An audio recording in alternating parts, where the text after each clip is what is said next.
You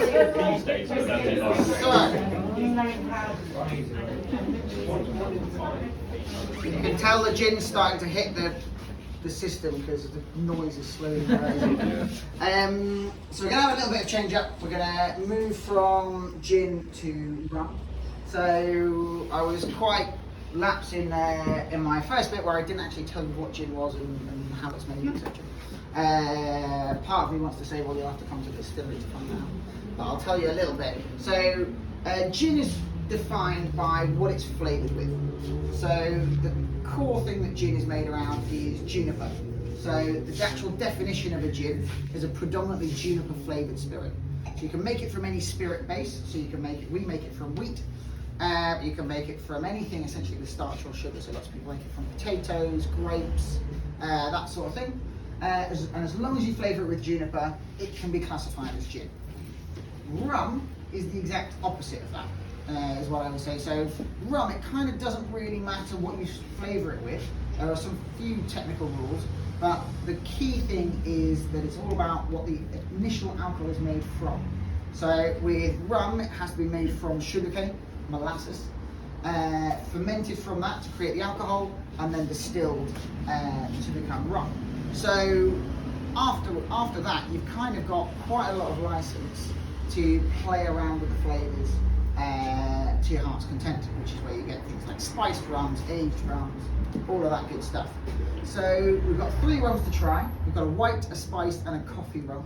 We always end on coffee because it's a nice kind of palate cleanser at the end of the meal of 3 gins, 3 rums. And so we're going to go through them and I'll tell you a little bit about what you can do when you visit our distillery as well, interspersed. And you're all warmed up now. You've had some gin neat, you've had some with tonic. So we're going to go all out and we're going to try all the rums neat. So your palates are ready for it, I think. So we're going to start with our white rum. And to lead into the rums, how we make them is we actually import a fantastic Caribbean rum from the Dominican Republic. That's what we start with as our base.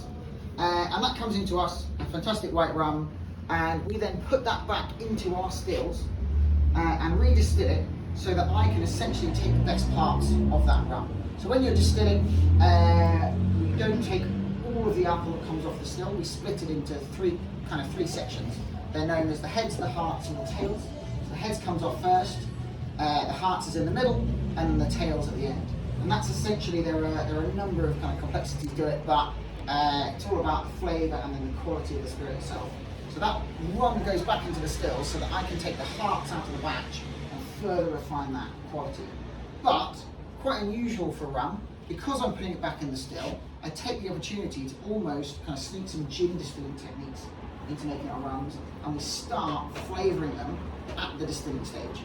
So some of the flavours coming through the rums are distilled into the rum, and then some of them are steeped or blended after they've been distilled and imparted that way. And depending on kind of the characteristics and the flavours, depends on which method we've chosen for each specific flavour to get them into the rum. So we're going to start with our white rum. So pick up a little sample, see what you think. They are all neat at 42%.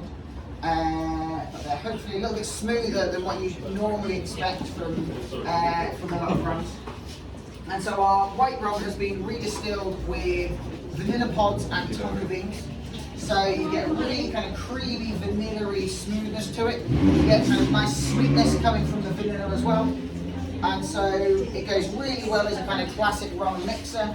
It also is an amazing substitute in a passion fruit martini. So normally you have a vanilla vodka and a passion fruit martini. You can sub our white rum straight in, and it goes really, really well. And yeah, works beautifully. So have a little sip.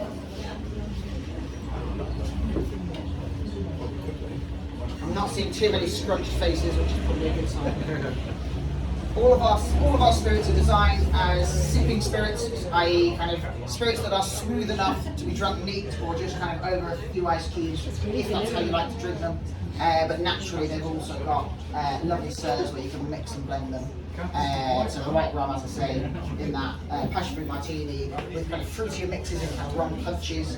adds a lovely kind of vanilla layer and characteristic with fruity flavours, so it works really, really well.